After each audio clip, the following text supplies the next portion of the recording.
3 நாள் பயணமாக வெள்ளியன்று தமிழகம் வரும் உலக அரங்கில் நம் இந்தியாவை திரும்பி பார்க்க வைத்திருக்கும் பாரத நாட்டின் தவ புதல்வர் பாரத பிரதமர் திரு நரேந்திர மோடி அவர்களை வருக வருக என தமிழக பாஜக சிந்தனையாளர் பிரிவு அன்போடு வரவேற்கிறது. வேண்டும் மோடி மீண்டும் மோடி, அலைக்கடலான திரள்வில் என அழைக்கிறார் பாஜக மாநில தலைவர் திரு அண்ணாமலை. இப்படிக்கு பாஜக தமிழ்நாடு சிந்தனையாளர் பிரிவு மாநில தலைவர் செல்வி கே தாமோதர் மற்றும் சிந்தனையாளர் பிரிவு மாநில மாவட்ட நிர்வாகிகள் கேலோ இந்தியா நிகழ்ச்சியை தொடங்கி வைக்க வரும் 19/1/2024 அன்று சென்னைக்கு வருகை தரும் பாரதம் போற்றும் உன்னத தலைவர் திரு நரேந்திர மோடி அவர்களை வருக வருக என வரவேற்கிறோம்.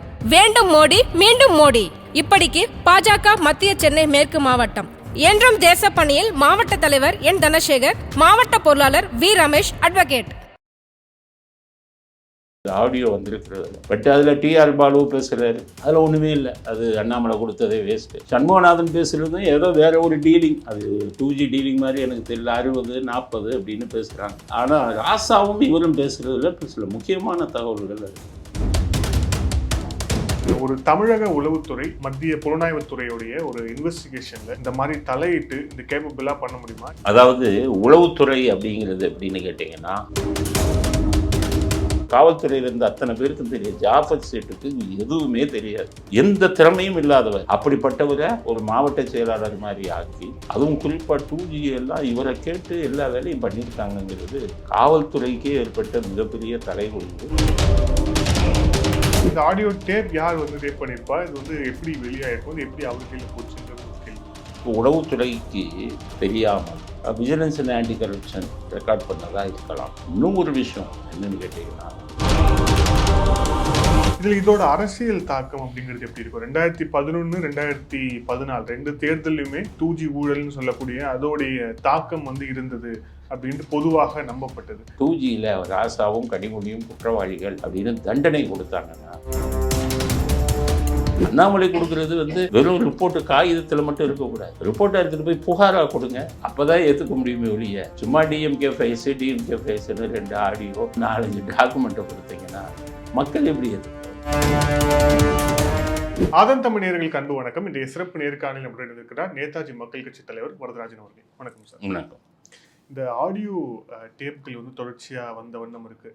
அதில் மிக முக்கியமாக ஜாஃபர் சேட், அதாவது தமிழகத்துடைய முன்னாள் உளவுத்துறை தலைவர், அதுக்கப்புறம் திமுகவுடைய எம்பிக்கள், முன்னாள் அமைச்சர்கள் பேசிய அந்த ஆடியோக்கள்லாம் வெளிவந்து கொண்டிருக்கிறது. இதற்கு முன்பாக இந்த ஆடியோ டேப்ஸ்குள்ளே போகிறதுக்கு முன்பாக ஒரு தமிழக உளவுத்துறை மத்திய புலனாய்வுத்துறையுடைய ஒரு இன்வெஸ்டிகேஷனில் இந்த மாதிரி தலையிட்டு இந்த கேப்பபிளாக பண்ண முடியுமா? இதுக்கு ஜாஃபர் சேட் பின்னணி இருக்குன்னு சொல்கிறாங்களே, அதை எப்படி பார்க்குறீங்க?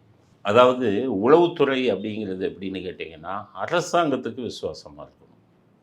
யார் ஆட்சிக்கு வராங்களோ, ஆட்சி கவிழ செய்வதற்கு ஏதாச்சும் முயற்சிகள் நடந்தால் அதை முதலமைச்சருக்கு சொல்லணும். இல்லை அவங்க கட்சிக்குள்ளே இருக்கிறவங்களே எதுவும் சதித்திட்டம் பண்ணாங்கன்னா அதை முதலமைச்சருக்கு சொல்லணும். முதலமைச்சர் கேட்கக்கூடிய சில ரகசிய விசாரணைகள் எது இருக்கோ அதை எடுத்து கொடுக்கணும். இதுதான் ஒரு போலீஸ் ஆஃபீஸர். இன்டெலிஜென்ஸுங்கிறது சாதாரண விஷயம் இல்லை. இதில் சென்ட்ரலில் பார்த்திங்கன்னா ஐபின்னு பேர், இன்டெலிஜென்ஸ் பீரோ. ஐபி சீஃப் எல்லாம் பிரைம் மினிஸ்டருக்கு இப்படி தான் உதவி செய்வாங்க. ஆனால் ஆளுங்கட்சி மாவட்ட செயலாளரெல்லாம் மாற மாட்டாங்க. இதுவரை மாறினதாக சரித்திரம் இல்லை. தமிழ்நாடு உளவு பிரிவு எடுத்திங்கன்னா முதல்ல பெரிய சாதனையை படைத்தவர் மோகன்தாஸ். எம்ஜிஆர் பீரியட் இருக்கும்போது மோகன்தாஸ் எம்ஜிஆர் கேட்ட சில ரகசியங்களை எல்லாம் விசாரித்து கரெக்டாக எடுத்து கொடுப்பார். அதுக்கு மேலே சில அரசியல் ரீதியாக சில விஷயங்களை செய்வாங்க, ரகசியமாக செய்வாங்க. வெளியில் அவங்க பிக்சர்லேயே வராது. இவங்க தான் செஞ்சாங்கங்கிறதுக்கு ஆதாரங்களை கூட அழிச்சிடும். உதாரணத்துக்கு நீங்கள் சொன்ன போனீங்கன்னா, ஆர்டி சீதாபதி அப்படின்னு ஒரு திமுகவில் ஒரு தலைவர் இருந்தார். அவர் இப்போ உயிரோடு இல்லை. அவர் சென்னை மாவட்ட செயலாளராக இருந்தார். RD Seethapathi, MGR chief minister. இந்த ஆர்டி சீதாபதி எப்படின்னா, கருணாநிதி அவங்க வீட்டுக்குள்ளெல்லாம் போவார். அவங்க கருணாநிதி அவங்க ஒய்ஃபை அண்ணின்னு தான் கூப்பிடுவார். இவர் அண்ணன்னு தான் கூப்பிடுவார் கருணாநிதி. குடும்பத்திலே அவங்க கிச்சன் வரை உள்ளே போவார் ஆர்டி சீதாபதி. ஆர்டி சீதாபதி தான் மாவட்ட செயலாளர். அப்போ என்ன ஆகுதுன்னு கேட்டிங்கன்னா, திமுகவின் ஒரு மிக முக்கிய தலைவர் இப்போ இருக்கிற ஒருத்தர் அவர் மாவட்ட செயலாளர் ஆகணும்னு விரும்புகிறார். நான் சொல்கிறது 1977 அந்த 78களில் நடந்த விஷயம். இவர் மாவட்ட செயலாளர் ஆகணும் அப்படின்னு நினைக்கும்போது மாவட்ட செயலாளருக்கு தேர்தல் வருது, சென்னை மாவட்ட செயலாளர். அப்போ கருணாநிதிக்கும் அவர் ரொம்ப நெருக்கமாயிட்டார் அந்த தலைவர். அப்போ அவர் போய் கருணாநிதிட்ட கேட்குறாரு. அப்போ சார் ஐயா நான் நிற்க போகிறேன், நான் நிற்கலாம்னு இருக்கேன் தலைவரே அப்படிங்கிறார். அப்போ அவர் என்ன சொல்கிறாரு, ஆர்டிஜி தளபதி என்னை கொண்டு வருவான், எங்கள் வீட்டிலே என்னை உள்ளே விட மாட்டான், எனக்கு ரொம்ப நெருக்கமானவன்ப்பா அப்படின்னு. இல்லை நான் நிற்கிற அனுமதி கொடுத்தா நீ நில்லு, ஆனால் உனக்கு நான் ஆதரவு எல்லாம் கொடுக்க முடியாதுன்னு சொல்லிடுறேன். சொன்னதுக்கப்புறம் ஆர்டிசி தளபதி நிற்கிறாரு. அப்போ எதிர்த்து இந்த தலைவர், இன்றைக்கி முக்கிய தலைவர் நிற்கிறார். அப்போ ஓட்டு கேட்க போகும்போது திமுகவின் முக்கிய நிர்வாகிகள் என்ன சொல்கிறாங்க, அண்ணே நாங்கள் ஆர்டிசி தளபதிக்கு எதிராக ஓட்டு போட மாட்டோம், வேணா தலைவரை ஒரு வார்த்தை சொல்லுங்கள், நாங்கள் போட்டுறோம் அப்படின்னு சொன்னோம்.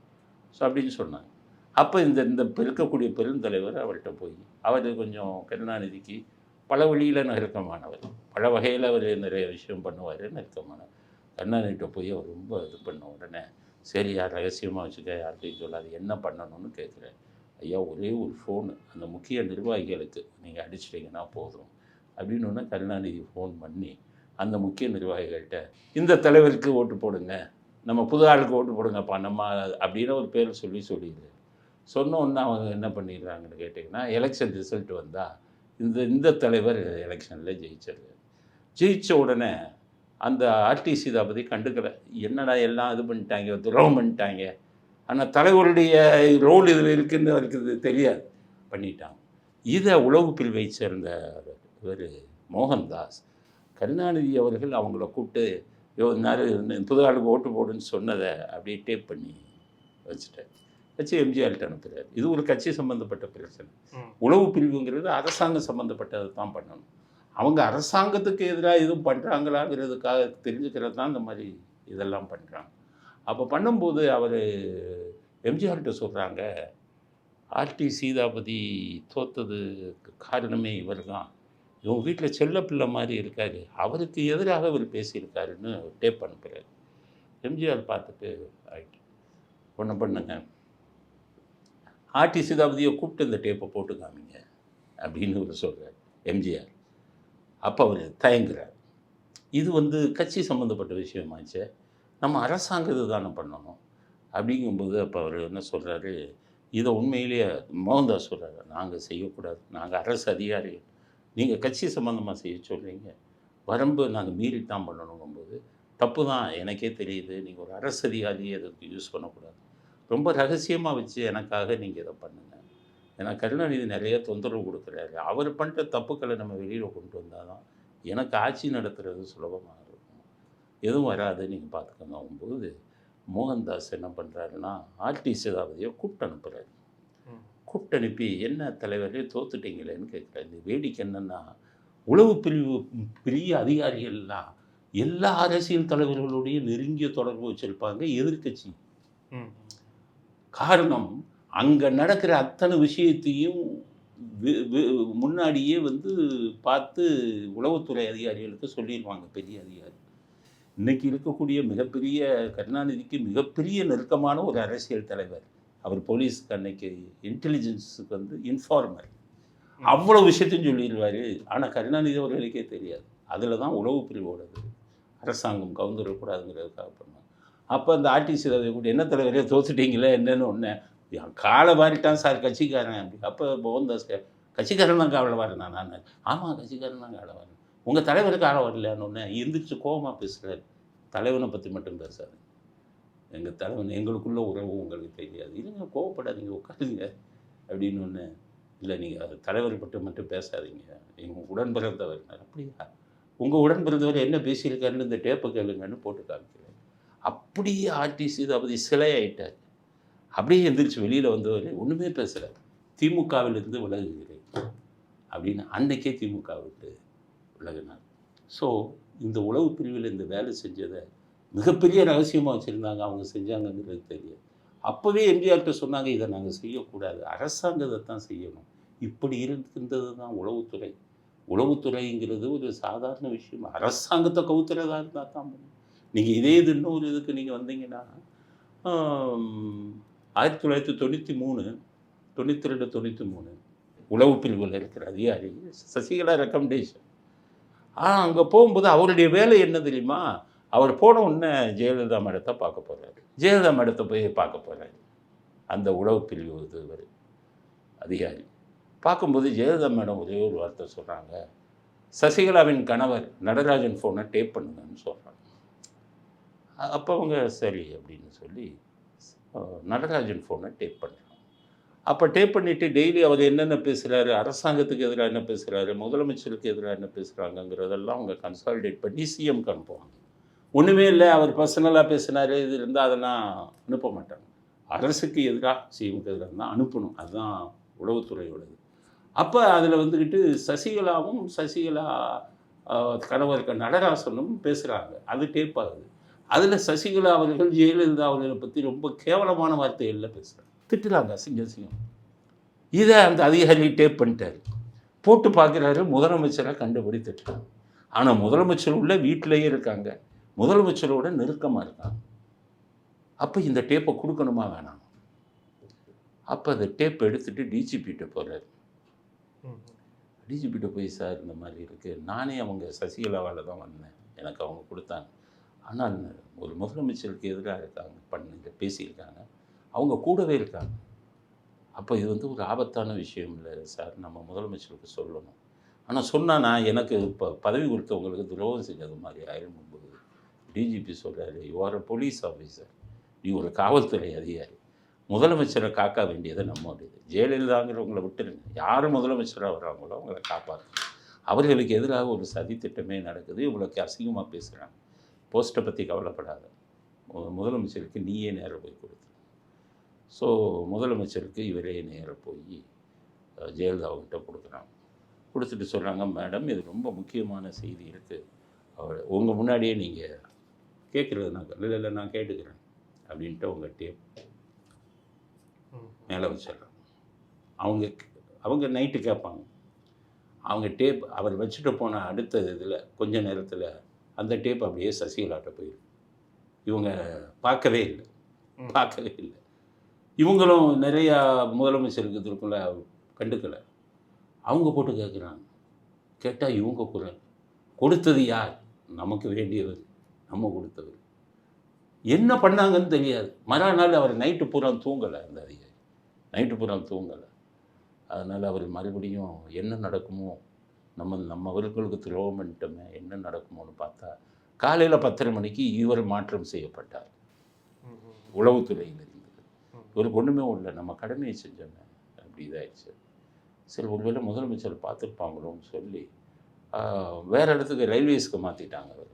சரி, முதலமைச்சர்கிட்ட சொல்லிட்டு போகணுமே அப்படின்ட்டு திருப்பி முதலமைச்சர் பார்க்க வந்து, அம்மா எனக்கு ரயில்வேஸ் மாற்றிட்டாங்க அப்படிங்கும்போது ஜெயலலிதா அவர்கள் ரொம்ப இதுவாக ஒன்றுமே தெரியல அவங்களுக்கு. அப்படியா, சரி போயிட்டு வாங்க. அப்போ வரும்போது தான் அவருக்கு வெளியில் தெரியுது, ஆஹா இவங்களுக்கு ஒன்றுமே தெரியலையே நம்ம அனுப்பின டேப்பை பற்றி. அப்படி போகும்போது அவரை பக்கத்திலே சசிகலா அவர்கள் ரூம் இருந்ததுனால அவங்களையும் பார்த்துட்டு போகணும்னு போய் பார்க்க போகிறாங்க. பார்க்கும்போது அவங்க, இந்தா உன் டேப், சில கெட்ட வார்த்தைகளில் திட்டுறாங்க, இந்தா உன் டேப் நீயே வச்சுக்கன்னு கொடுக்குறாங்க. ஸோ உளவுத்துறையில் அரசியல்வாதிகள் பார்த்துக்கிட்டிங்கன்னா, இந்த மாதிரி நேர்மையான அரசியல்வாதிகளுக்கு வந்து இந்த மாதிரி விஷயம் கிடைச்சது. ஆனால் அவங்க பாருங்கள், அவங்ககிட்ட கெட்ட பேர் வாங்கினாலும் பரவாயில்ல, அரசாங்கத்தையும் முதலமைச்சரையும் காப்பாற்றணும் அப்படிங்கிற அந்த டியூட்டி கான்சியஸ்னால பதவி இழந்தார். ஆனால் இப்போ இப்போ நீங்கள் இந்த ஜாஃபர் சேட்டு பேசின டேப்பெல்லாம் இப்போ வந்து பெருசாக வந்துருக்கு. அதை பார்க்கும்போது எனக்கு என்ன தோணுதுன்னா, இப்படி இருந்த ஒரு உளவுத்துறை, இப்படி இருந்த ஒரு காவல்துறை, முதலமைச்சரை காப்பாற்றணும், நாட்டை காப்பாற்றணும்னு இருந்த காவல்துறை, இன்னைக்கு ஒரு திமுகவின் மாவட்ட செயலாளராக ஒரு உளவுத்துறையில் இருந்தவர் வந்து என்னென்ன வேலைக்கு அவங்க வாங்கின லஞ்சத்துக்கெல்லாம் உடந்தையாக இருந்திருக்காங்க. இவர்கள் மூலமாகவே லஞ்ச பணம் போகுது, அங்கே இவ்வளோ போயிடுச்சு, இங்கே இவ்வளோ போயிடுச்சுன்னு அவங்க மூலமாக பேசுனது காவல்துறைக்கே ஏற்பட்ட மிகப்பெரிய தலைவலி. அப்படி இருந்த காவல்துறையை இவ்வளவு கீழ்த்தரமாக கொண்டு வந்துட்டாங்கன்னுங்கும் போது அந்த அதிகாரி எப்படி விட்டாங்கங்கிறது எனக்கே தெரியும். அவர் ஒரு சாதாரணமான ஆள், எந்த திறமையும் இல்லாதவர். காவல்துறையில் இருந்த அத்தனை பேருக்கும் தெரியும், ஜாஃபர் சேட்டுக்கு எதுவுமே தெரியாது. அவர் ராமநாதபுரத்தில் எஸ்பியாக இருக்கும்போது நான் காவல்துறையில் இருந்தேன், எனக்கு தெரியும். ஒன்றுக்குமே அவர் வந்து மிகப்பெரிய திறமைசாலியெல்லாம் இல்லை. அப்படிப்பட்டவரை ஒரு மாவட்ட செயலாளர் மாதிரி ஆக்கி அவர் மிகப்பெரிய அளவில் இப்படி இவங்க பண்ணின ஊழலுக்கெல்லாம் உடந்தையாக இருந்திருக்கிறார். அதுவும் குறிப்பாக 2G எல்லாம் இவரை கேட்டு எல்லா வேலையும் பண்ணியிருக்காங்கங்கிறது காவல்துறைக்கே ஏற்பட்ட மிகப்பெரிய தலைகுடிவு. ஆனால் அவர் 2020 தான் ரிட்டையர் ஆனார். 2006லேருந்து 2011 வரை தான் திமுக ஆட்சி இருந்தது. 11க்கு அப்புறம் 9 வருடமாக இவர் எப்படி காவல்துறையில் சும்மா விட்டாங்க? ஜெயலலிதா மேடம் வந்தோன்னே ஒரு தூக்கி டம்மி போஸ்டர்லாம் போட்டாங்க. ஆனால் மத்திய அரசாங்கம் எல்லாம் இப்படிப்பட்ட அதிகாரிகளே, அரசியலில் ஈடுபடுற அதிகாரிகளே பதவியை விட்டு மட்டும் தூக்கக்கூடாது. டிஸ்மிஸ் பண்ணி நீங்கள் வெளியில் அனுப்பியிருக்க வேணாமா? இன்றைக்கி 1 லட்சம் 1.5 லட்சம் பென்ஷனை வாங்கிட்டு இருக்காங்க, இவ்வளவும் பண்ணிட்டு.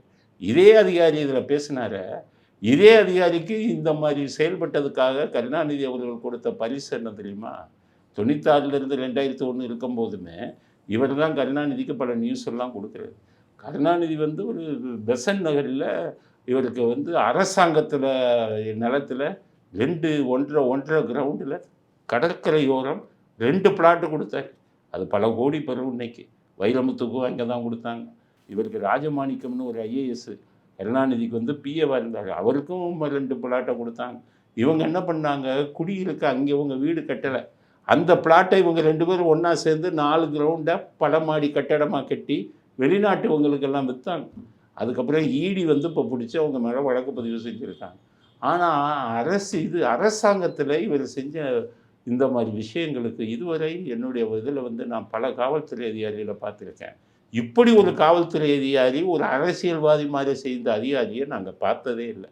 அதனால் இவர் வந்து காவல்துறைக்கு மிகப்பெரிய கரும்புள்ளி. இந்த வீடியோ அந்த ஆடியோ வந்திருக்கிறது. பட் அதில் டிஆர் பாலு பேசுகிறாரு, அதில் ஒன்றுமே இல்லை. டிஆர் பாலு பேசுகிறது இது மீனவர்கள் அப்படி இப்படிங்கிறார். அந்த ஆடியோவில் வந்து ஒன்றுமே இல்லை, அது அண்ணாமலை கொடுத்ததே வேஸ்ட்டு. சண்முகநாதன் பேசுகிறதும் ஏதோ வேறு ஒரு டீலிங், அது 2G டீலிங் மாதிரி எனக்கு தெரியல, 60 40 அப்படின்னு பேசுகிறாங்க. அதனால் அது இல்லை. ஆனால் ராசாவும் இவரும் பேசுகிறதுல இப்போ சில முக்கியமான தகவல்கள் அதில் இருக்குது. ஏன்னு கேட்டிங்கன்னா, அது 2006லேருந்து 2011 கிட்டத்தட்ட இந்த குறிப்பிட்ட ஆடியோ வந்து ராசா பேசுனது 2010 பேசப்பட்ட ஆடியோ. அப்போ தான் ராசா வந்து இங்கே மந்திரியாக இருந்தார். எஃப்ஐஆர் அப்போ தான் போடுறாங்க. 2009 தான் எஃப்ஐஆர். 2009 2010 தான் எஃப்ஐஆர். சார்ஜ் ஷீட்டும் அப்போ தான் பண்ணுறாங்க. அந்த டைமில் இவங்க சிபிஐ அதிகாரிகளை இன்ஃப்ளூயன்ஸ் பண்ணி அவர்களை தன் பக்கம் இந்த மாதிரிலாம் செய்யுங்கன்னு சொல்லி இவங்க தலையிட்டு இருக்காரு ராசா அப்படிங்கிறதுக்கு இந்த ராசாவும் ஜாஃபர் சேட்டும் பேசின ஆடியோ வந்து ஒரு நல்ல ஆதாரம். ஆனால் என்ன தெரிஞ்சுக்க முடியும் உங்களால்? இந்த மாதிரி இன்ஃப்ளூயன்ஸ் பண்ணியிருக்காங்கன்னு தான் தெரிஞ்சுக்க முடியும். இதை வச்சு 2Gயில் நீங்கள் தண்டனை வாங்கி கொடுக்க முடியுமா? 2Gயில் 2011 சார்ஜ் ஷீட்டு போட்டாங்க. 2014 பிஜேபி வந்தது. அந்த குற்றப்பத்திரிக்கை ஒழுங்காக போட்டாங்களா பண்ணாங்களாங்கிறத யாரும் பார்க்கல. 2017 விடுதலை ஆகிட்டாங்க. இப்போ வந்துக்கிட்டு உங்களுக்கு ஹைகோர்ட்டில் அப்பீல் இருக்குது. அப்பீலில் வந்து நீங்கள் நியூ ஃபேக்ட் எல்லாம் கொண்டு போக முடியாது. நியூ ஃபேக்டை கொண்டு போக முடியாது அப்பீலில். முதல் நடந்த கேஸில் கீழ்கோர்ட்டு என்ன தவறு பண்ணியிருக்கு அப்படின்னு தான் நீங்கள் கொண்டு போக முடியும். இல்லை இதையே நீங்கள் ஹைகோர்ட்டுக்கு கொண்டு போனீங்கன்னா அப்போ இதன் அடிப்படையில் இந்த மாதிரி நடந்ததான்னு புதுசாக விசாரணை நடத்துங்கன்னு தான் சொல்லுவாங்களே ஒழிய இதை வச்சுக்கிட்டு ராசாவுக்கு உங்களுக்கும் தண்டனை வாங்கி கொடுக்க முடியாது. இதில் இன்னொன்று என்ன சொல்கிறாங்கன்னா, இன்னும் அதை இப்போ ஒரு 3-4 டேப் வந்திருக்கு, பட்னா இன்னும் 11 டேப் வந்து இருக்குது அப்படின்னு சொல்கிறாங்க. இன்னும் அதில் என்ன மாதிரியான தகவல்கள் வரும் அப்படின்னு சொல்கிறாங்க அப்படின்னு தெரியல. அதுக்கு முன்பாக ஜாஃபர் சேட் சொல்லும்போது இந்த ஆடியோ வந்து யார் ரெக்கார்ட் பண்ணியிருப்பா, இது எங்கேருந்து வெளியாகிருக்கும் அப்படிங்கிற ஒரு கேள்வியும் இருந்திருக்கு. இது யார் தரப்பு? ஏன்னா ஒன்று ஜாஃபர் பண்ணியிருக்கணும், இல்லை இவங்க தரப்பில் பண்ணியிருக்கணும், இல்லை வேறு ஏதாவது சென்ட்ரல் ஏஜென்சி பண்ணாங்களா, இதை யார் பண்ண? ஏற்கனவே இதுக்கு முன்னாடி இந்த பூங்கோதை அப்புறம் நீராடியா பேசின டேப் வந்து வெளியாகி தான் அவங்க வந்து அமைச்சர் பதவி வந்து போனாங்க. அப்படி இருக்கும்போது இப்போ இந்த ஆடியோ டேப் யார் வந்து டேப் பண்ணியிருப்பா, இது வந்து எப்படி வெளியாகிருக்கும், இது எப்படி அவர் கையில் போச்சுங்கிறது ஒரு கேள்வி. இந்த டேப்பை ரெக்கார்ட் பண்ணுறது உளவுத்துறை பண்ணுவாங்க. இன்னொன்று வந்து விஜிலன்ஸ் அண்ட் ஆன்டி கரப்ஷனும் பண்ணுவாங்க, லஞ்ச ஒழிப்புத்துறையும் பண்ணுவாங்க, ஐபியும் பண்ணுவாங்க. இது ஐபி பண்ணதாக தெரியலை. இவங்களுக்கு உளவுத்துறைக்கு தெரியாமல் vigilance and anti corruption record பண்ணதாக இருக்கலாம். இன்னும் ஒரு விஷயம் என்னென்னு கேட்டிங்கன்னா, இந்த டேப்பை ரெக்கார்ட் பண்ணுறதுனா டைரெக்டாக உயர் அதிகாரிகள் பண்ண மாட்டாங்க. அவர்களுக்கும் கீழே இருக்கிற இன்ஸ்பெக்டர் லெவலில் அவங்க தான் வந்து இந்த டேப்பை ரெக்கார்ட் பண்ணி அதை எடுத்து கேசட்டாக போட்டு மேலதிகாரிகளுக்கு கொடுப்பாங்க. அப்படி கொடுக்கும்போது அந்த கீழே இருக்கிற அதிகாரிகள் சில முக்கியமான டேப்பு இதை வந்து அப்படியே ப்ரெசர்வ் பண்ணி வச்சுக்குவாங்க. இதுக்கு உதாரணம் இருக்குது. எப்படி சொல்கிறேன்னா, 2011 ஜெயலலிதா ஆட்சிக்கு வந்துடும். அப்போ 2011 2006 2011 வரை கருணாநிதி அவர்கள் ஆட்சியில் வந்து ஒரு ஒரு காவல்துறை ஏடிஜிபியிலிருந்து அதிகாரி ஒரு மிகப்பெரிய பதவியில் இருக்கார் கருணாநிதி பீரியட். ஜெயலலிதா வந்தோடனே அவரை தூக்கி அந்த பதவியை விட்டு தூக்கிடுறாங்க. அப்போ அவர் என்ன பண்ணுறாருன்னா சசிகலா ஹஸ்பண்ட் நடராஜனை போய் ரெக்கமெண்டேஷன் பிடிக்கிறார். எனக்கு வந்து ஒரு முக்கியமான பதவி கொடுங்க, ஆனால் போடக்கூடாது. கருணாநிதிக்கு விசுவாசமாக இருந்தவர் உயர்ந்த பதவியில் அவர் தூக்கி உளவுத்துறையில் போடலாமா? அப்போ ஜெயலலிதாவோட ரகசியம்புறம் வெளியில் போயிருமே. அப்போ நடராஜன் கேட்குறாரு, உங்களுக்கு எந்த பதவி வேணும்? உளவுத்துறைன்னு கேட்குறாரு. இவங்களுக்கெல்லாம் அரசியல்வாதிகளுக்கெல்லாம் காமன் சென்ஸுங்கிறது கொஞ்சம் கூட கிடையாது. நம்ம அம்மா ஆட்சிக்கு வந்துட்டாங்க, நம்ம தான் ரைட் ஹேண்டாக இருக்கோம். இவர் கருணாநிதி ஆட்சியில் பெரிய பதவியில் இருந்து இவரை தூக்கி உளவுத்துறையில் போட்டால் உளவுத்துறை ரகசியங்கள் பூரா கருணாநிதிக்கு போயிருமேன்னு யோசிக்க வேணாம். உடனே அவர் வந்து உளவுத்துறையில் போட்டுக்கிறாரு. ஜெயலலிதா மேடத்துக்கு தெரியாது. ஜெயலலிதா மேடத்துக்கு தெரியாமலேயே அந்த உயர் அதிகாரி போட்டாங்க. அப்போ போடும்போது அந்த உயர் அதிகாரிங்கும்போது உளவுத்துறையில் எல்லாமே எல்லா ஃபோனும் ரெக்கார்ட் ஆகும். முக்கியமான அரசியல்வாதிகள் ஃபோனு இதெல்லாம் ரெக்கார்ட். அப்போ அதில் என்ன ஃபோன் ரெக்கார்ட் பண்ணுறாங்க? சசிகலாவும் ராஜாத்தி அம்மாளும் பேசுகிற ஃபோனு ரெக்கார்டு. ஒரு லாட்டரி ஏஜென்ட் ஒருத்தர் அவரை குண்டர்கள் சட்டத்தில் போடணும்னு முடிவு பண்ணுறாங்க போலீஸ்.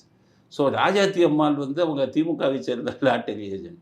சசிகலாட்ட பேசுகிறாங்க, அவரை கூண்டாசில் போடாதீங்க அப்படின்னு அதுக்கு பணம் பேரமெல்லாம் பேசுகிறாங்க. இது ரெக்கார்ட் ஆகிடும். ரெக்கார்ட் ஆனோன்னா கீழே இருக்கிற இன்ஸ்பெக்டர் என்ன பண்ணுறாரு, அதை எடுத்து மேலே இருக்கிற அந்த திமுக சார்பான அதிகாரிக்கு கொடுக்குறாரு. கொடுத்தோன்னே அவர் வாங்கிட்டு ஓகே அப்படின்னு அதை கொடுத்தால சசிகலா மாட்டுவாங்க. சசிகலாவுடைய ஹஸ்பண்டு நடராஜனால தான் அவர் அந்த போஸ்ட்டுக்கே வந்தார். அதை அப்படியே சிஎம்முக்கு அனுப்பாமல் வச்சுக்கிறார். அப்போ அந்த இன்ஸ்பெக்டராக இருந்தவர் யோசிக்கிறாரு, என்ன நேரம் பூகம்பம் வந்திருக்கணுமே, ராஜாத்தியமானும் சசிகலாவும் பேசுகிறாங்க, அந்த டேப்பை எடுத்து கொடுத்துட்டோம், உயர் அதிகாரி அமுகிட்டாரு அப்படின்ட்டு அந்த டேப்போட பாகம் அவர்கிட்ட இருந்ததை எடுத்து கொண்டு போய் டிஜிபிகிட்ட சொல்கிறார். சார் இந்த மாதிரி கொடுத்தேன், இவர் அனுப்பவே இல்லை ஏடிஜிபி, என்ன பண்ணலாங்கிறாரு. அப்போ டிஜிபி கேட்குறாரு, ஓன்ட்ட ஒரு காப்பி இருக்குல்ல, அதை எடுத்து என்கிட்ட கொண்டு வா அப்படின்னு சொல்லி அந்த உயர் அதிகாரிகளுக்கு தெரியாமல் ஜெயலலிதா மேடத்துக்கு அனுப்புனாங்க. அடுத்த நேரம் பூகம்பம் வெடித்தது. 2011 சசிகலா வீட்டை விட்டு வெளியே அனுப்பப்பட்டார். மிகப்பெரிய அந்த அதிகாரியை உடனே மாற்றினாங்க. இவ்வளவு நடந்தது. அப்போ அந்த உயர் அதிகாரிகளுக்கு ஒரு டேப் அனுப்புன கீழே இருக்கிற இன்ஸ்பெக்டர் அவரும் ஒரு காப்பி வச்சுருக்காருல்ல. இந்த அதிகாரிகள்லாம் என்ன பண்ணுவாங்கன்னு கேட்டிங்கன்னா, தன்னிடம் இருக்கும் காப்பியை ரிட்டையர் ஆனதுக்கப்புறமும் தனக்கு வேண்டியவங்களுக்கு முக்கியமான ஆளுங்களுக்கு அன்அஃபிஷியலாக கொடுத்து உதவுவாங்க. அப்படி கூட வந்த டேப்பாக இது இருக்கலாம். இப்படித்தான் வெளியில் வரும். இது பாருங்கள், அப்போ பண்ண டேப். இதை டேப் பண்ண அதிகாரி ரிட்டையரே ஆகிருப்பார். கீழ்ந்து அவர் கையில் வச்சுருந்ததை இந்த மாதிரி யார் கையிலையாச்சும் கொடுத்துடணும்னு சொல்லி மற்றவங்ககிட்ட கொடுப்பாங்க. இதுவும் வாடிக்கையாக நடக்கக்கூடிய ஒரு விஷயம். அப்படித்தான் இது வந்திருக்கணுங்கிறது என்னுடைய அனுமானம். அவ்வளோதான். இதில் இப்போ ஜாஃபர் சேட் வந்து குறிப்பாக கருணாநிதி அவர்களுடைய குடும்பத்தில் அவங்களுடைய உரையாடலையே கூட டேப் பண்ணுவார். கேகே நகரில் அதுக்கான தனியாக ஒரு ஆஃபீஸ்லாம் இயங்கியது அப்படிங்கிற அளவுக்கு சொல்லுவாங்க. அதெல்லாம் ஆக்சுவலி ஒரு உளவுத்துறை தலைவராக இருக்க ஒருவரால் முதலமைச்சர் குடும்பத்திலேயே இந்த மாதிரியான உரையாடல்களை டேப் பண்ண முடியுமா? அதாவது 2006 2011 வந்து திமுக ஆட்சிக்கு வந்தது. 2001 2006 வரை ஜெயலலிதா இருந்தாங்க. அப்போ அவங்க முதலமைச்சர். உளவுத்துறை எப்படி எதிர்கட்சிக்காரவங்களை வந்து டேப் பண்ணுவோம் அப்படிங்கிறது அவங்களுக்கு ரொம்ப நல்லா தெரியும். அதனால் என்ன பண்ணாங்க, 2006 இவங்களுக்கு பதவி போய் எதிர்கட்சியாக வந்த உடனே அவங்க ஏர்டெல் தான் வச்சுருந்தாங்க சிம். ஏர்டெல்லில் கூப்பிட்டாங்க ஃபோனில், உங்கள் நெட்வொர்க்கில் நான் ஃபோன் வச்சுருக்கேன், யாராச்சும் சொன்னாங்கன்னு என் ஃபோனை டேப் பண்ணுங்க. ஏன்னா உளவுத்துறை தான் கேட்பாங்க. ஏர்டெல் அந்த நெட்வொர்க்கில் போய் ஒரு முக்கியமான அவன் பாடு பண்ணி கொடுத்துருவோம். ஜெயலலிதா சொன்னாங்க, யாராவது நான் சொன்னேன்னு என் இதை கிண்ணாங்கன்னா உங்களை தொலைச்சிடுவேன், உங்கள் மேலே நடவடிக்கை எடுப்பேன். உடனே ஏர்டெல்காரன் என்ன பண்ணிட்டான், விவிஐபி ஸ்டேட்டஸ் கொடுத்து அதை வச்சுட்டான். உளவுத்துறையிலேருந்து இவங்க கேட்டாங்க. அவங்க சொல்லிட்டாங்க, அது ஜெயலலிதா அவங்க மேடம், அது அவங்க லெட்டர் கொடுத்துட்டாங்க, நாங்கள் டேப் பண்ண முடியாதுன்ட்டு. அப்போ ஜெயலலிதா அவர்கள் இதை வந்து டேப் பண்ணவே முடியலை. அப்போ ஜாஃபர் சேட் என்ன வேலை பண்ணார், நம்ம உளவுத்துறையால் பண்ண முடியாத அப்படின்ட்டு இவருக்கு தெரிஞ்சவங்களை வச்சு ஒரு கம்பெனி. அப்போ வந்து உங்களுக்கு எதில் வந்ததுன்னா, அந்த காற்று வழியாக போகுதில்ல உங்களுக்கு மொபைல் ஃபோனு இதெல்லாம் நெட்வொர்க் இதெல்லாம் டவர் வெளியே வந்து காற்று வெளியே தான் அந்த இதெல்லாம் போகும், ஒளிக்கதிர்கள் அதான் காற்று ஸ்பெக்ட்ரம் சொல்லுவாங்க. ஆமாம், காற்று வெளியே போகும். இதை அந்த காற்றில் போகக்கூடிய அந்த வேவ்ஸை வச்சு இந்த ஃபோனை டேப் பண்ணக்கூடிய ஒரு டெக்னாலஜி அப்போ வந்திருந்தது. அது என்ன பண்ணணும்னு கேட்டிங்கன்னா, ஒரு வேனில் நீங்கள் உள்ளே உட்காந்துக்கிட்டு வீட்டுக்கு பக்கத்தில் நின்றுக்கிட்டிங்கன்னா அந்த அந்த அந்த தெருவுக்கு வரக்கூடிய இது பூரா சிக்னலை இது கண்டுபிடிச்சிடும். அப்போ அந்த சிக்னலை வச்சு நீங்கள் டேப் பண்ணிக்கலாம். இது வந்து அப்போ அந்த சிஸ்டம் இருந்தது. இந்த சிஸ்டத்தை ப்ரைவேட் கம்பெனிங்க பண்ணிக்கிட்டு இருந்தாங்க. உளவுத்துறை எப்படியெல்லாம் பண்ண மாட்டாங்க. அந்த இவங்களை பிடிச்சி ஒரு கம்பெனி மாதிரி ஆரம்பிக்க வச்சு ஜாஃபர் சேட்டு ஜெயலலிதா மேடம் இருக்கக்கூடிய போயஸ் கார்டனில் ஒரு போலீஸ்னு ஒரு இதை வந்து வேனில் போட்டு அந்த போலீஸுங்கிற வேனை வந்து அங்கே அந்த தெருவில் போயஸ் கார்டனில் நிறுத்தி காற்று வெளியே வரக்கூடியதை வச்சு ஜெயலலிதா மேடம் ஃபோனை டேப் பண்ணாங்க. அதை யார் மூலம் டேப் பண்ணாங்க? நீங்கள் சொன்ன அந்த கம்பெனி மூலம் தான் டேப் பண்ணாங்க. அது அப்புறம் ஜெயலலிதா அவர்களுக்கு தெரிஞ்சிருச்சு. அது தெரிஞ்சதுக்கப்புறம் அவங்க என்ன பண்ணாங்க, அவங்க நம்பரையும் யூஸ் பண்ணுறதில்ல. அவங்க நிறைய அந்த பேசிக் மொபைலில் சிம் கார்டாக போட்டு அதெல்லாம் பேசி அவங்க சமாளித்தாங்க. அதுக்கப்புறம் இவங்க அந்த ப்ரைவேட் கம்பெனி வச்சு மிஸ்யூஸ் பண்ணது வெளியில் வந்த உடனே அது ஒரு வழக்காகவே போட்டு ஹைகோர்ட்டில் வந்தது. அது ஜாஃபர் சேட்டு தான் அந்த கம்பெனியை உருவாக்குனது. எதுக்காகனா முக்கியமாக ஜெயலலிதா அவர்கள் ஃபோனை டேப் பண்ணுறதுக்காகவே அதை உருவாக்குனாங்க. அப்படி உருவாக்கப்பட்டது தான். அது கூட நம்ம ஏற்றுக்கலாம். ஒரு உளவுத்துறைங்கிறது எப்படியாச்சும் நியூஸ் எடுக்கணும், அப்போ அதுக்கு பல வழிகள் பண்ணுவாங்க, அதை ஏற்றுக்கலாம். நம்ம மாவட்ட செயலாளர் மாதிரி அவங்க வாங்குகிற லஞ்சத்துக்கெல்லாம் நீங்கள் வந்து புரோக்கர் வேலை பார்க்குறது வந்து அது ஒரு போலீஸ் ஆஃபீஸர் செய்கிற வேலை இல்லையா? அவங்க காவல்துறைக்கே கரும்புள்ளி தானே. அவர்கள் கடைசி வரை ரிட்டையர் ஆகி போனது வந்து அசிங்கம். தமிழ்நாடு அரசாங்கத்துக்கே அரசியல்வாதிகள் செஞ்ச தப்பை காப்பாற்றுறதுக்காக பண்ணது மிகப்பெரிய அசிங்கம் அப்படிங்கிறது தான் என்னுடைய கருத்து. இல்லை, இப்போ இந்த 2G கேஸ் சம்மந்தமாக இது வந்து உச்சநீதிமன்றத்துடைய சூப்பர்விஷன் கீழே இந்த வழக்கு வந்து வருது. அவங்களுடைய இந்த மேற்பார்வை தொடர்ச்சியாக இந்த வழக்கில் இருந்துகிட்டே இருக்குது. இப்போ சிபிஐ வந்து எப்படியோ காங்கிரஸ் கவர்மெண்ட் தான் மேலே இருக்குது, சிபிஐ தான் விசாரிச்சுட்டு இருக்கு. அப்படிங்கிற போது இவங்க டைரெக்டான எந்த சேனல் மூலியமாகவும் பண்ணியிருக்கலாம். ஆனால் இங்கே சொல்லக்கூடிய இன்னொரு குற்றச்சாட்டு என்னென்னா, ஜாஃபர் சேட் தான் அவருடைய அந்த அதிகாரிகள் வட்டத்தை வந்து வைத்துக்கொண்டு அந்த அதிகாரிகள் மூலியமா இந்த 2G விஷயத்தை வந்து கொஞ்சம் அதை வந்து ஸ்லோ டவுன் பண்ணுறதுக்கு யூஸ் பண்ணார் அப்படிங்கிறாங்க. ஸோ ஜாஃபர் தன்னுடைய நெட்வொர்க்கை பயன்படுத்தி 2Gயில் திமுகவை காப்பாற்றினார் அப்படின்னு சொல்லப்படக்கூடிய அந்த கருத்து இருக்குல்ல, அது ஏற்புடையதா? ஆமாம், ஏன்னு கேட்டிங்கன்னா சிபிஐங்கிறது என்னென்னா, சிபிஐயில் அதிகாரிகள் இருக்கிறவங்க எல்லாமே ஐபிஎஸ் ஆஃபீஸர் தான், மேலதிகாரிகள். கீழ் லெவலில் பார்த்தீங்கன்னா இன்ஸ்பெக்டர், சிபிஐ அதெல்லாம் அவங்க டைரெக்டாக ரெக்ரூட் பண்ணுவாங்க. ஆனால் என்ன பண்ணாலும் அந்தந்த காவல்துறையிலிருந்து வந்து ஸ்டாஃபுங்களை எடுப்பாங்க. சிபிஐ காவல்துறை அதிகாரிகள் சிபிஐயில் போய் வேலை செய்வாங்க. ஏன்னா சிபிஐயில் வந்து இன்வெஸ்டிகேஷனில் திறமையானவங்க கிடையாது. சிபிஐ உயர் அதிகாரிகள்லாம் யார்? ஐபிஎஸ் ஆஃபீஸர் தான். இப்போ joint director, additional director, director இவங்கெல்லாம் வந்து ஐபிஎஸ் தான். இங்கே நம்ம ராகவன் அப்படிங்கிறவர் வந்து அங்கே சிபிஐ டைரக்டர் இருந்தார், ஐபிஎஸ். ஸோ அப்போ என்ன ஆகும், ஜாஃபர் சேட் வந்து டைரக்ட் ஐபிஎஸ். இவருடைய பேட்ச்மெட்டுங்க யாராச்சும் இருப்பாங்க சிபிஐயில் வேலை பார்த்துக்கிட்டு, அவங்கள வந்து அவங்க இன்ஃப்ளூயன்ஸ் பண்ணி எனக்கு வேண்டிய இன்ஃபர்மேஷன் வேணும், எனக்கு வேண்டியது கொஞ்சம் ஹெல்ப் பண்ணு அப்படின்னு சொல்லுவாங்க. இந்த மாதிரி சொல்லி அங்கே இருக்கிற அதிகாரிகளை இன்ஃப்ளூயன்ஸ் பண்ணியிருக்காங்க. அப்படித்தான் இன்ஃப்ளூயன்ஸ் பண்ணியிருக்காங்க. அதனால தான் ராசா இவர்கிட்ட வந்து சொல்கிறார் ஜாஃபர் சேட்டுகிட்ட. ஏன்னா இந்த இன்ட்ரோடக்ஷன்லாம் ஜாஃபர் சேட்டு தான் கொடுத்துருப்பார். ராசாவுக்கு என்ன தான் டெலிகாமில் இது இருந்தாலும் சிபிஐயில் அவருக்கு செல்வாக்கு கிடையாதுல்ல. சிபிஐ ஹோம் மினிஸ்ட்ரியில் வருது. அப்போ ஹோம் மினிஸ்டராக இருந்தவங்க வேறு, இவங்க பீரியடில், காங்கிரஸ் பீரியடில். அதனால் சிதம்பரம் கொஞ்சம் நாள் இருந்தார், அடுத்து வேறு ஆள் இருந்தாங்க. ஸோ ராசாவுக்கு சோர்ஸ் யார் கொடுத்துருப்பா? இவர் தான், ஜாஃபர் சேட். தன்னுடைய ஐபிஎஸ் ஆஃபீஸருங்க அங்கே யார் இருக்காங்களோ அவங்கள பிடிச்சி சொல்லி பண்ணியிருப்பார். அதனால தான் இவர் வந்து இவர்கிட்ட ரிப்போர்ட் பண்ணுறார். இவ்வளவு இதுக்கும் அத்துமீறலுக்கு மெயின் காரணமே ஜாஃபர் சேட்டு தான்.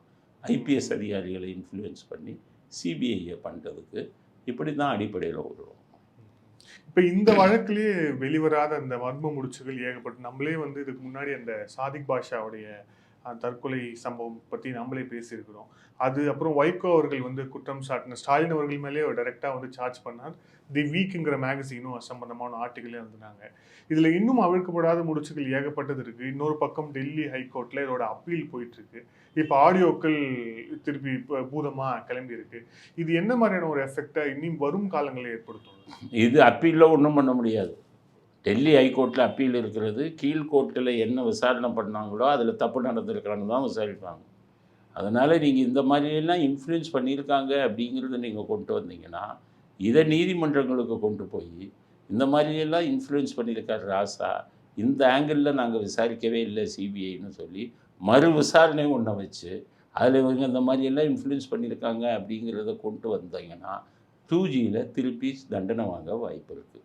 ஆனால் பழைய இன்வெஸ்டிகேஷனை மட்டும் வச்சு இப்போ போயிட்டு இருக்கிற டெல்லி ஹைகோர்ட்டில் பெரிய அளவில் கிடைக்கிறதுக்கு வாய்ப்பு இல்லை. ஆனால் நீதிபதிகளில் அதை பார்த்தாங்கன்னா அவங்க மனசில் புரிஞ்சுக்குவாங்க இந்த மாதிரி பண்ணியிருக்காங்கன்னு. ஒருவேளை மனசாட்சியுடன் சில நீதிபதிகள் செயல்பட்டால் ஸோ இவங்க இன்னும் இன்ஃப்ளூயன்ஸ் பண்ணியிருக்காங்கிறத வச்சு ஏதாச்சும் ஒரு லூப்போல வச்சு தண்டனை கொடுப்பதற்கு வாய்ப்பு இருக்கிறது. அந்த வாய்ப்பு மிகவும் குறைவு. ஆனால் சட்ட ரீதியாக பார்த்தாங்கன்னா போச்சு, மனசாட்சி ரீதியாக பார்த்தாங்கன்னா தண்டனை கொடுக்கலாம். அந்த அளவுக்கு தான் அது உபயோகமாகும். அதனால் இவங்க இதை வச்சுக்கிட்டு இப்போ தான் கிடச்சிருக்கோம். நான் சொல்லலை, உளவுத்துறையில் வேலை பார்த்த அதிகாரிகள் கையில் இருந்தது வந்து அண்ணாமலைக்கு கொடுத்துருக்கலாம். ஆனால் இது காலம் கடந்த ஒரு இது. இதை வச்சுக்கிட்டு கன்விக்ஷன், இதை வச்சுக்கிட்டு வாங்குறதுங்கிறது ஒரு 10-20% தான் உதவியாக இருக்கும் அப்படிங்கிறது தான் உண்மை. இதில் இதோட அரசியல் தாக்கம் அப்படிங்கிறது எப்படி இருக்கும்? 2011, 2014 2 தேர்தலையுமே இந்த 2G ஊழல்னு சொல்லக்கூடிய அதோடைய தாக்கம் வந்து இருந்தது அப்படின்ட்டு பொதுவாக நம்பப்பட்டது. அப்படிங்கும்போது இப்போ மீண்டும் வந்து இதை வந்து அப்பீல் ஒரு பக்கம் இருந்தாலும் கூட இவங்களும் அதை ஒரு பொலிட்டிக்கல் கேம்பெயினாக இதை வந்து கொண்டு போக ஆரம்பிச்சிருக்காங்க. இதோட அரசியல் தாக்கம் அப்படிங்கிறது என்ன? அரசியல் தாக்கம்ங்கிறது 2Gயோட தாக்கம் ஏற்கனவே மக்கள் கோவப்பட்டு தான் திமுகவுக்கு எதிராக ஓட்டு போட்டாங்க. அது இப்போ பல வருடங்கள் ஆகிப்போச்சு, மக்களே அதை மறந்துட்டாங்க. அதை விட பெரிய விஷயங்கள்லாம் இப்போ வர ஆரம்பிச்சிருச்சு. மந்திரிகள் ஒவ்வொருத்தராக ஜெயிலுக்கு போகிறாங்க, ஒவ்வொருத்தவங்க மேலேயும் குற்றச்சாட்டு வருது, திமுக மேலே மற்ற குற்றச்சாட்டுகள் வருது, மக்களுக்கு வந்து பல பிரச்சனைகள், அதனால் ஏற்பட்ட கோபங்கள். இதுதான் வருங்கால அரசியலில் தேர்தல்களில் வந்து பிரதிபலிக்குமே ஒழிய மறுபடியும் இந்த 2G வந்து பிரதிபலிக்குமாங்கிறது சந்தேகம். ஒருவேளை டெல்லி ஹைகோர்ட்டு 2Gயில் ராசாவும் கனிமொழியும் குற்றவாளிகள் அப்படின்னு தண்டனை கொடுத்தாங்கன்னா அது வேணும்னா அரசியலில் வந்து எலெக்ஷனில் ஒரு திருப்பு முனையாக அமைய வாய்ப்பு இருக்குது. இந்த டேப்பை மட்டும் வச்சு இது ஒரு திருப்பு முனையாக அமையுங்கிறதுல வாய்ப்பு இல்லை. அதுவும் அண்ணாமலை கொடுக்குறது ரொம்ப குரூஷியலாக கொடுக்கணும். ஒரு டேப் நல்லா கொடுத்துருக்காரு, இன்னும் 2 டேப் டிஆர் பாலு பற்றின டேப்லாம் ஒன்றுமே இல்லை. அதில் ஒன்றுமே புரிஞ்சுக்கிறவும் முடியலை. ஏதோ ஃபிஷர்மேன் அப்படி அதெல்லாம் அவர் கொடுக்கவே கூடாது. அது இவங்க சண்முகநாதன் தான் கொடுக்குறாங்க. சண்முகநாதன் ஏன் கொடுக்கணும் நீங்கள்? சண்முகநாதன் இதில் வந்து 2Gயே வரலையா? 60ங்கிறாங்க, 40ங்கிறாங்க. திமுக ஊழல் கட்சின்னு தான் எல்லாருக்குமே தெரியும். அதனால் நீங்கள் கொடுக்குறீங்கன்னா அந்த ஒரு டேப் கொடுக்குறீங்கன்னா அது மிகப்பெரிய தாக்கத்தை ஏற்படுத்தக்கூடிய ஒரு இது இருக்கும். நீங்கள் ஒரு இதை கொடுத்தீங்கன்னா ஆதாரங்களே அதில் மிகப்பெரிய தாக்கம் ஏற்படுத்தணும்ல. இப்போ அண்ணாமலை டிஎம்கே ஃபைல்ஸ்னு கொடுத்தாரு முதல்ல. அதில் என்ன முக்கியமானது கொடுத்தாரு? நோபல் ஸ்டீல் ப்ரைவேட் லிமிடெட்னு துபாயில் ஒரு கம்பெனி இருக்குது, அதில் உதயநிதி இயக்குனர், அவர் ரிசைன் பண்ணிட்டார். அப்புறம் இந்த அன்பில் பையன் அந்த அன்பில் மகேஷரும் அதை மாற்றினார். அந்த அப்படிங்கிறத கொடுத்தாரு. அந்த நோபல் ஸ்டீல் ப்ரைவேட் லிமிட்டடோட ஸ்டாலின் போய் 1000 கோடிக்கு புரிந்துணர்வு ஒப்பந்தம் போட்டார். அப்போ நீங்கள் அந்த நோபல் ஸ்டீல் ப்ரைவேட் லிமிட்டடுடைய அத்தனை விஷயத்தையும் எடுத்து இவங்க புரிந்துணர்வு ஒப்பந்தத்தையும் கொடுத்து கவர்னர்கிட்ட முன் அனுமதி கேட்டு ஸ்டாலின் மேலே இது கொடுக்கணும். தன்னுடைய குடும்ப உறுப்பினர் கம்பெனி வச்சுருக்கிறதுல வந்து அரசாங்க கான்ட்ராக்டை கொடுத்துருக்காரு அப்படின்னு கவர்னர்கிட்ட அனுமதி வாங்கி ஸ்டாலின் மேலே எஃப்ஐஆர் போட்டுடலாம்ல. நோபல் ஸ்டீல் ப்ரைவேட் லிமிடெட் நீங்கள் கொடுத்து 1.5 வருஷம் 2 வருஷம் ஆச்சுல்ல. இந்த 1.5 வருஷம் 2 வருஷமாக அதில் எந்த நடவடிக்கையும் நீங்கள் எடுக்கவே இல்லையே, சும்மா கொடுக்குறீங்க. ஜார்ஜ் பேங்குங்கிறீங்க, அதிலே கொடுத்துருக்காரு. முன்னாடி கொடுத்த டிஎம்கே ஃபைல்ஸில் இவரை பற்றி சொல்லியிருக்காரு. சபரீசனுடைய பேங்க் அதுன்னு சொல்லியிருக்காரு. அதுக்கான ஆதாரங்களை போட்டு நீங்கள் அதில் நடவடிக்கை எடுத்து தண்டனை வாங்கி கொடுத்தா தானே மக்கள் படிப்பாங்க. வெறும் குற்றச்சாட்டுகளாக கொடுத்துட்டு அடுத்தடுத்த குற்றச்சாட்டுன்னு கொண்டு வரீங்கன்னா இந்த குற்றச்சாட்டுகள்னால் என்ன பயன்? யார் தண்டிக்கப்பட்டார்கள்? இன்றைக்கி தண்டிக்கப்பட்டவங்கெல்லாம் நீங்கள் கொடுத்த குற்றச்சாட்டில் தண்டிக்கப்பட்டவங்க இல்லையா?